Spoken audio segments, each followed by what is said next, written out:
salam alaikum, j'espère que vous allez bien. Alors, on va continuer, c'est-à-dire la série des leçons sur la formation en énergie solaire. Alors, on est arrivé au régulateur de charge des batteries. Alors, on va voir dans cette vidéo, c'est-à-dire l'importance de ce régulateur et pourquoi est-ce qu'on doit, c'est-à-dire utiliser le régulateur de charge. Donc, dans cette vidéo, nous allons voir le régulateur, d'accord, le régulateur de charge des batteries solaires. Des batteries solaires. Alors, bien sûr, ce régulateur de charge, il est utilisé dans toutes les, c'est-à-dire dans tous les sites où nous avons, c'est-à-dire off-grid, où il n'y a pas de réseau électrique. On est obligé d'utiliser les batteries. Et quand on va utiliser les batteries, automatiquement, nous avons besoin de charger ces batteries. Alors, supposons que nous avons, par exemple, une batterie de 12 volts. D'accord? Une batterie de 12 volts que je veux charger. Alors, si je branche cette batterie directement au panneau, je vais prendre un panneau, par exemple, de 60 cellules, d'accord? De 60 cellules avec une tension V égale à, c'est-à-dire 36 volts, d'accord? Panneau de 60 cellules avec une tension V égale à 60 volts, et que je branche directement sur ce panneau, d'accord? Je vais brancher ma batterie. Je prends une batterie, d'accord, que je veux charger. Donc, je vais la brancher directement au panneau. D'accord? Ici, ma batterie est de 12 volts. Alors, qu'est-ce qui va se passer? Donc, le panneau, normalement, tant qu'il y a de la lumière, tant qu'il y a du soleil, il va continuer à délivrer une certaine quantité d'énergie. La batterie, elle va commencer à se charger, par exemple, supposons que la batterie, elle va se charger, par exemple, à 14 volts. Hein? Ça veut dire que le panneau, il va commencer à charger la batterie jusqu'à ce qu'il atteigne, par exemple, une tension de 12 volts. Jusqu'à ce qu'il atteigne une tension de 12 volts. Seulement, une fois cette tension, elle est atteinte, le panneau, il va continuer, d'accord, à délivrer cette énergie. Hein, parce que lui, il ne va pas couper, c'est-à-dire l'énergie pour la batterie, parce qu'il y a toujours du soleil. D'accord? Il y a toujours du soleil. Alors, qu'est-ce qui va se passer?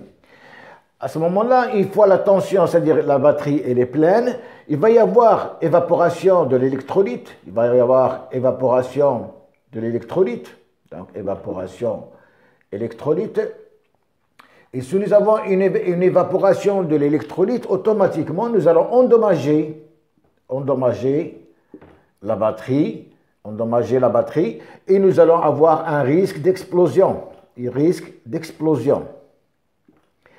Donc, si nous branchons la batterie directement sur le panneau, voilà ce qui va se passer. C'est-à-dire que le panneau, il va charger ma batterie.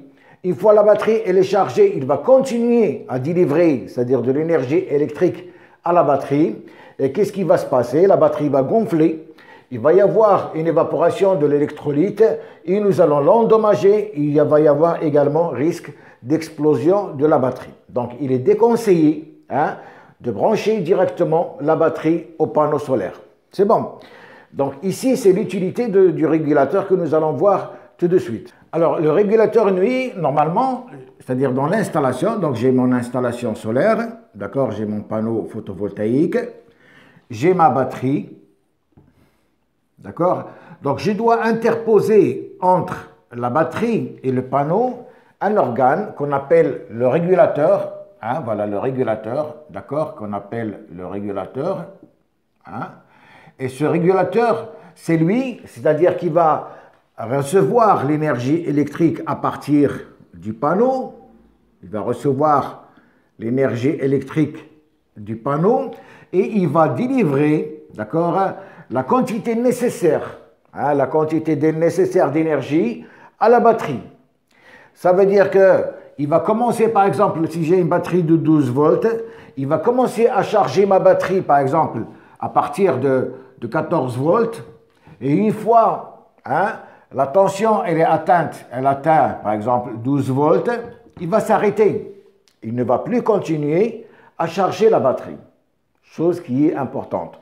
Donc le rôle du régulateur, c'est de réguler, c'est-à-dire c'est d'assurer la charge et la décharge de la batterie. Hein?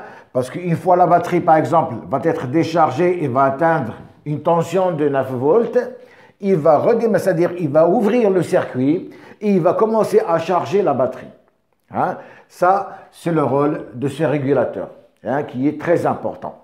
Alors nous allons voir un peu, c'est-à-dire les différents types de régulateurs qui existent, hein, et voir un peu quels sont les avantages et inconvénients de ces régulateurs. Alors les régulateurs, d'accord, hein, donc si je reprends avant de voir les différents types de régulateurs, normalement le rôle, donc assurer la charge des batteries, donc assurer la charge des batteries, d'accord?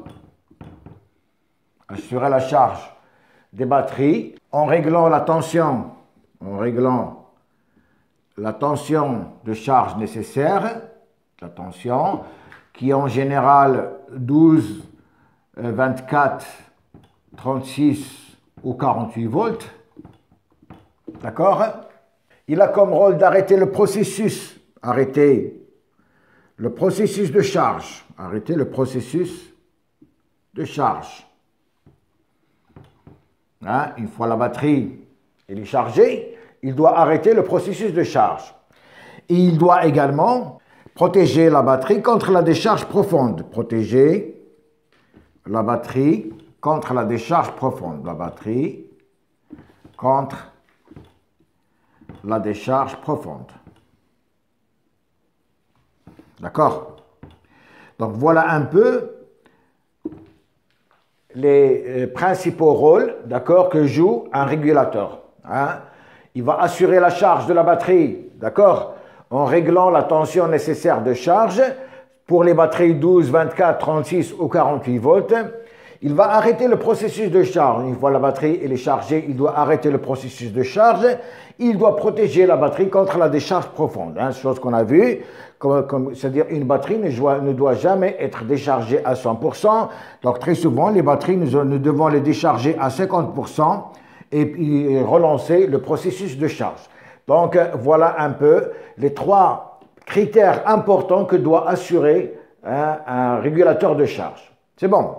Bien. Alors, les régulateurs de charge, on trouve normalement 3 types de régulateurs de charge. D'accord? Et ces 3 types de régulateurs de charge, ils sont utilisés en fonction de notre besoin. Il y a des régulateurs de charge qui sont professionnels et des régulateurs qui sont artisanaux. Alors, on va trouver, donc nous avons 3 types de régulateurs. D'accord? Nous avons ce qu'on appelle par le régulateur analogique. Alors, le régulateur analogique, c'est un régulateur, c'est-à-dire artisanal si vous voulez. Qu'est-ce qu'il fait lui? Il va tout simplement charger la batterie. D'accord? Il ne va pas assurer la régulation de charge. Il va charger la batterie. Et une fois la batterie est chargée, il va couper la charge. Hein? C'est tout ce qu'il a comme rôle. Alors, ce régulateur normalement analogique, il n'est pas cher. Pas cher. Donc, on peut le trouver sur le marché, on peut l'utiliser si, par exemple, nous n'avons pas besoin de régulation, nous n'avons besoin que, c'est-à-dire charger et arrêter la charge, mais à ce moment-là, bien sûr, il faut surveiller, hein, il a un cadran, et sur ce cadran, vous allez avoir l'indication de la tension, donc une fois la tension elle est atteinte, il va couper la charge de la batterie, donc il ne va pas, c'est-à-dire assurer ni la décharge, ni c'est-à-dire la régulation, c'est-à-dire le choix de la tension en fonction de votre batterie. Ça, c'est ce qu'on appelle par le régulateur analogique. Vous avez ce qu'on appelle par le régulateur PWM. Alors ce régulateur, bien sûr, c'est la gamme moyenne des régulateurs. Il est plus performant que les régulateurs analogiques. Alors ces régulateurs, normalement, ils ont ce qu'on appelle, c'est-à-dire ils ont un microcontrôleur, d'accord, un petit ordinateur si vous voulez, qui va contrôler la charge, qui contrôle la charge et décharge de la batterie. Charge et décharge de la batterie. C'est-à-dire déjà, avec ce régulateur, nous pouvons c'est-à-dire assurer c'est-à-dire une charge de la batterie avec le choix de la tension nécessaire. Il va pouvoir choisir la tension nécessaire en fonction de votre batterie. Il va également choisir, d'accord, le type, c'est-à-dire en fonction du type de batterie. Alors, si vous utilisez une batterie GEL ou une batterie AGM, donc, c'est-à-dire lui, il va assurer la charge de votre batterie en fonction, c'est-à-dire du type de votre batterie et en fonction, bien sûr, du type de votre batterie. Donc, ça veut dire qu'il va sélectionner la tension nécessaire de charge, il va sélectionner la tension nécessaire de l'arrêt, c'est-à-dire du processus de charge, et il va également contrôler, d'accord, la décharge profonde. Il va contrôler la décharge profonde, d'accord? Il va contrôler la décharge profonde. Donc déjà avec ce type, c'est-à-dire de régulateur PWM, c'est-à-dire vous allez assurer pour votre batterie une charge et décharge avec régulation. Donc lui, comme j'ai dit, il contient un petit ordinateur qui gère un peu la tension nécessaire de charge de votre batterie en fonction de la nature de la batterie. Et il va gérer le processus également de décharge profonde, c'est-à-dire qu'il ne va pas laisser la batterie se décharger à 100%, donc il va la décharger à 50% et il va relancer automatiquement la charge de votre batterie. Alors c'est un type c'est-à-dire ce type de régulateur, le coût il est modéré, donc coût modéré, d'accord? C'est-à-dire, il est à la portée de tout le monde. On peut acheter ce type de régulateur sans problème. D'accord? Donc ça, c'est la deuxième famille de régulateurs. La troisième famille de régulateurs, c'est ce qu'on appelle par le MPPT. MPPT. Alors ça, ce sont les régulateurs les plus performants qui existent. Ils ont les mêmes caractéristiques, d'accord, que le régulateur PWM, c'est-à-dire, mais en plus, c'est-à-dire, ils cherchent toujours le point, c'est-à-dire de puissance maxi, donc en plus, ils cherchent le point de puissance maxi, point de puissance maxi, puissance max, c'est-à-dire qu'ils vont contrôler la tension et l'intensité, d'accord, pour toujours avoir une puissance maxi de votre panneau et assurer une bonne charge de votre batterie. C'est bon. Donc ça, ce sont les plus utilisés, ce sont les MPPT, ce qu'on appelle par les MPPT, c'est-à-dire les plus performants, ils sont plus chers que les PWM, et ils ont les mêmes caractéristiques, mais en plus, c'est-à-dire ils cherchent toujours le point de fonctionnement, le maximum de points de fonctionnement pour avoir la puissance max de travail de votre panneau et effectuer une charge, bien sûr, convenable de la batterie avec un meilleur rendement. C'est bon. Donc voilà un peu les trois types c'est-à-dire de régulateurs que vous allez trouver sur le marché. Les régulateurs analogiques, donc ce sont des régulateurs artisanaux, donc c'est-à-dire je ne vous conseille pas d'utiliser ce genre de régulateur pour votre installation. Vous allez utiliser soit les PWM ou bien les MPPT. Donc les MPPT, ce sont les régulateurs les plus performants qui existent actuellement sur le marché et ce sont les régulateurs, c'est-à-dire qu'ils vont assurer une bonne charge et décharge de votre batterie tout en la protégeant. C'est bon.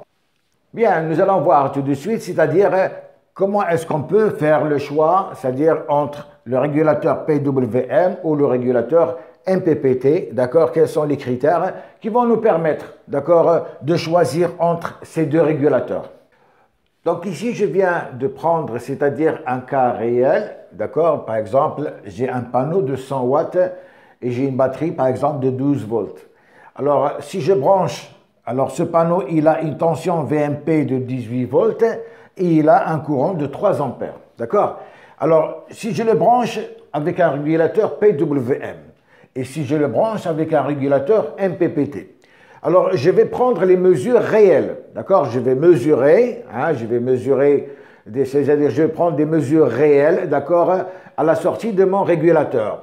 Qu'est-ce que je trouve? Je trouve ici 2,83 ampères et 13,2 volts, d'accord? Donc, je suis en train de charger ma batterie, alors je vais la charger avec 2,83 ampères et je vais le charger avec 13,2 volts.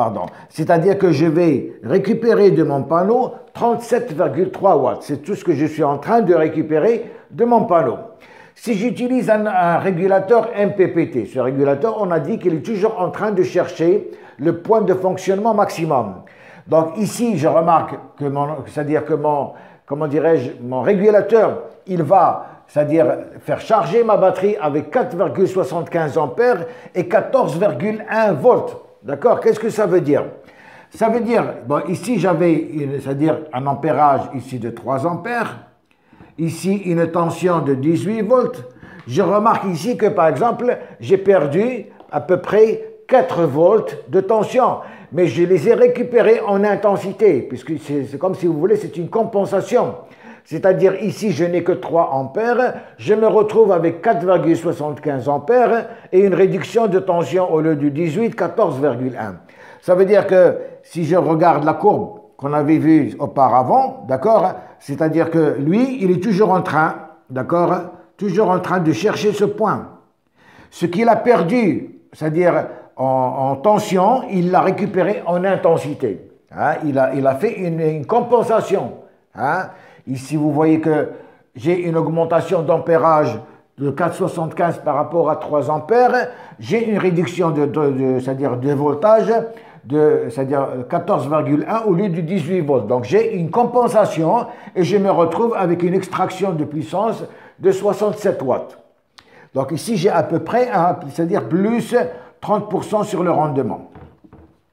Donc vous voyez ici que l'utilisation d'un régulateur MPPT, vous allez, c'est-à-dire avoir une puissance, c'est-à-dire vous allez extraire un maximum de puissance de votre panneau pour charger votre batterie, et ça veut dire le temps de charge il va être meilleur avec ce régulateur qu'avec ce régulateur, puisqu'ici nous n'allons extraire que 37,3 watts. Parce que ici, comme j'ai dit tout à l'heure, ce régulateur PWM, c'est-à-dire il ne cherche pas le point de fonctionnement maximum. C'est-à-dire qu'il a capté 2,83 ampères, puisqu'ici j'ai 3 ampères, il a capté, c'est-à-dire sous une tension de 13,2 volts. Donc il va charger la batterie en fonction de ces données. C'est bon. Donc là, je viens de montrer un peu, c'est-à-dire pourquoi est-ce qu'on va utiliser, c'est-à-dire le PWM ou bien le MPPT. Ça, point de vue, c'est-à-dire caractéristiques, ampérage et voltage. Nous allons voir également, c'est-à-dire les cris, c'est-à-dire pour le même, si je prends le même, c'est-à-dire PWM, c'est-à-dire un régulateur qui va charger une batterie 12-24 volts, c'est-à-dire les mêmes, et un MPPT de 12-24 volts, et voir un peu les différentes caractéristiques. Donc, je vais effacer ici. Alors, je prends les mêmes caractéristiques, c'est-à-dire un régulateur qui va charger des batteries de 12-24 volts. La même chose ici, 12-24 volts. Qu'est-ce que je vais avoir pour les mêmes régulateurs? La tension max, c'est-à-dire Vmax, qui va alimenter ce régulateur, ne doit pas, c'est-à-dire il est de 50 volts. Ça veut dire que si j'ai un panneau, par exemple, de 18 volts, je peux mettre, c'est-à-dire 2 panneaux en série qui vont me donner 36 volts. Si je mets 3, ça me fait 54 volts. Donc, je ne peux pas dépasser 2 panneaux en série pour ce régulateur. Ici, c'est 100 volts. Donc, ici, je peux déjà, c'est-à-dire installer plusieurs panneaux en série, d'accord? Donc, je peux placer jusqu'à 5 panneaux en série, d'accord, ici, c'est-à-dire pour le régulateur MPPT. Par contre, pour le régulateur PWM, je ne peux dépasser 2 panneaux en série. C'est bon. Ça veut dire que si je prends un régulateur MPPT, je peux brancher plusieurs panneaux, je peux monter en tension pour les mêmes valeurs de régulateur. Alors pour le prix, bien sûr, si par exemple ici le prix il est de X euros, ici, il est de 2x euros. Donc, il est un peu plus cher, d'accord? Il est plus cher du point de vue prix. C'est à peu près le double, d'accord, du régulateur PWM, mais le MPPT, vous allez extraire plus de puissance, d'accord, et vous allez avoir une tension de service plus importante, c'est-à-dire c'est le double, si vous voulez, que les PWM. Donc les PWM, c'est les petites installations, les MPPT, c'est les grandes installations. C'est bon. Alors ici, j'ai mis, c'est-à-dire pour un peu, c'est-à-dire résumer l'importance du MPPT du point de vue tension, d'accord, hein. Par exemple, pour les panneaux, donc je peux avoir des panneaux avec des tensions de 19 volts, 34 volts, 49 volts, 64 volts. Donc les batteries 12 volts, 24 volts, 36, 48, d'accord. Je peux, c'est-à-dire utiliser l'un des types de ces panneaux pour charger, hein, ces batteries. Par exemple, la batterie de 48 volts, je dois la charger, c'est-à-dire avec un panneau, par exemple, de 64 volts. La batterie de 36 volts, par exemple, avec un panneau de 49 volts. 24 volts avec 34 volts, 19 volts pour charger 12 volts. Mais je peux utiliser, par exemple, le cas que je prends ici, je prends un panneau de 49 volts et je veux charger avec, c'est-à-dire charger une batterie de 12 volts. Ici, j'ai une différence qui est importante, c'est-à-dire de 49 à 12, j'ai c'est-à-dire une différence de tension qui est très importante. Alors, cette différence de tension, bien sûr, si j'utilise un PWM, je vais avoir, si vous voulez, une perte de puissance, hein, parce que c'est-à-dire je vais partir de 49 volts à 12 volts. Donc, ça veut dire que mon régulateur PWM, il va charger ma batterie à partir de 14 volts. D'accord? Donc, de 49 à 14, j'ai une perte de tension qui est importante. Pour le MPPT, qu'est-ce qu'il va faire, lui? Il va compenser cette différence en augmentant le courant. Il va augmenter, d'accord? Il va augmenter le courant, d'accord? Pour compenser, c'est-à-dire la différence de tension qui existe, c'est-à-dire de 49 à 12 volts, pour qu'il n'y ait pas de perte de puissance, hein. Donc vous voyez l'intérêt du MPPT, c'est-à-dire il est toujours en train de chercher le point de fonctionnement, le meilleur point de fonctionnement, c'est-à-dire du panneau. Quelle que soit la batterie et quelle que soit la tension, il va compenser, c'est-à-dire la différence de tension entre panneau et batterie, il va la compenser en augmentant l'intensité, chose qu'il ne va pas faire c'est-à-dire le régulateur PWM. C'est bon. Donc, jusque-là, hein, tout, c'est-à-dire, comment dirais-je, tout ne fait dire que le régulateur MPPT est le meilleur, hein, c'est-à-dire à utiliser pour votre installation solaire. Alors, ce régulateur, bien sûr, les types de régulateurs, ils sont toujours caractérisés par deux facteurs importants. Ils sont caractérisés par leur tension et l'intensité. C'est bon. Alors, sur le régulateur, qu'est-ce que vous allez trouver, hein, les points, c'est-à-dire les sorties importantes de votre régulateur. Hein, quand vous allez acheter votre régulateur, vous allez trouver très souvent 6 points, c'est-à-dire 6 bornes. D'accord? Vous allez trouver en général, si vous achetez votre régulateur, hein, vous allez trouver en général 2 bornes de branchement de vos panneaux, 2 bornes de sortie pour alimenter votre batterie et 2 bornes, d'accord, pour, c'est-à-dire l'alimentation des équipements qui travaillent sous la même tension. Donc ici les équipements qui vont travailler même tension que batterie, même tension que la batterie. D'accord? Là, c'est les branches, c'est la batterie. Voilà, la batterie. Et ici, bien sûr, c'est le branchement du panneau. C'est l'arrivée du courant de votre panneau. Hein, vous allez toujours trouver les 6 bornes. Donc, quand vous allez prendre votre régulateur, automatiquement, donc vous devez connaître, ici, ce sont les bornes qui vont, c'est-à-dire, c'est l'arrivée du courant de vos panneaux.